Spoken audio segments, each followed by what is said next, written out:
La sagesse est sereine. Elle s'acquiert en écoutant et le sage sera à son tour écouté. La sagesse donne sa lumière à l'amour et l'amour donne sa chaleur à la sagesse, parce qu'elle est froide, la sagesse. Ainsi, l'amour et la sagesse s'entraident et l'homme qui les possède vit dans cette plénitude qui s'appelle la vérité. La vie est une traversée. L'amour est l'hélice du navire et la sagesse est le capitaine.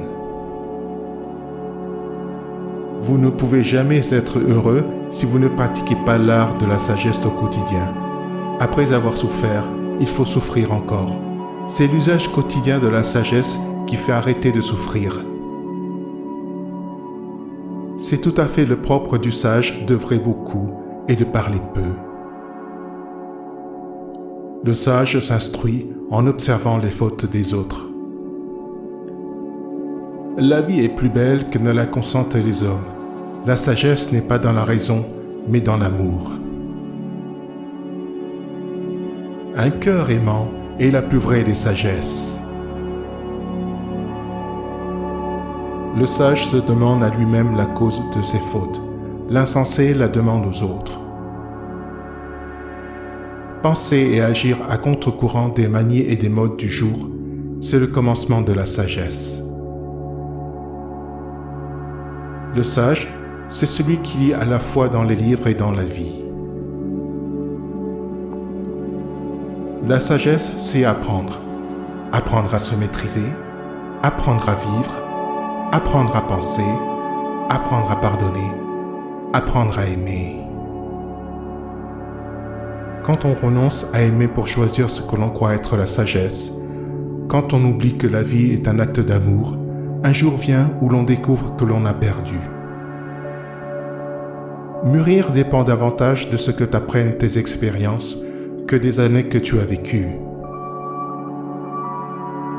Nul savoir, si étendu qu'il soit, ne permet d'atteindre à la plénitude de la sagesse sans la connaissance de soi-même.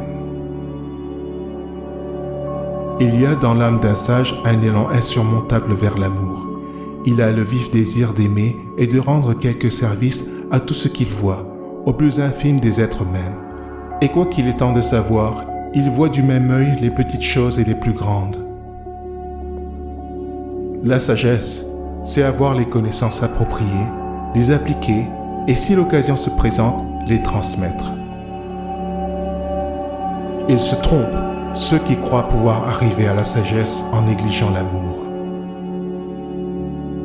La sagesse nous indique l'idéal vers lequel nous devons tendre.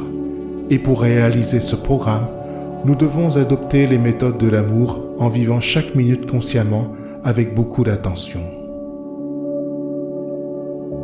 Quand tu trouves un sage, use le seuil de sa maison.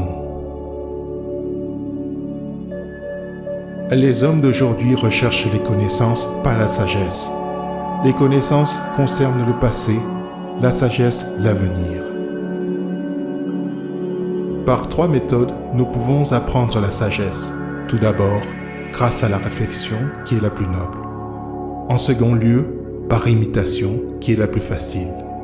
Et la troisième, par l'expérience, qui est la plus amère. Quand le sage s'arrête-t-il d'étudier? Quand on ferme son cercueil. Cherche la sagesse dans la simplicité du cœur. Il faut que le disciple de la sagesse ait le cœur grand et courageux. N'est-il pas honteux que les fanatiques aient du zèle et que les sages n'en aient pas? Il faut être prudent, mais non pas timide. Dans la vie, personne n'a le monopole de la sagesse. Le sage n'est pas celui qui prêche le bien, mais celui qui le fait. Sage est celui qui recueille la sagesse des autres. Celui qui est vraiment sage ne vous invite pas à entrer dans la maison de sa sagesse, mais vous conduit plutôt au seuil de votre propre esprit. L'homme sage est celui qui apprend de toute personne. Écouter la sagesse d'un autre permet de mieux accéder à la sienne.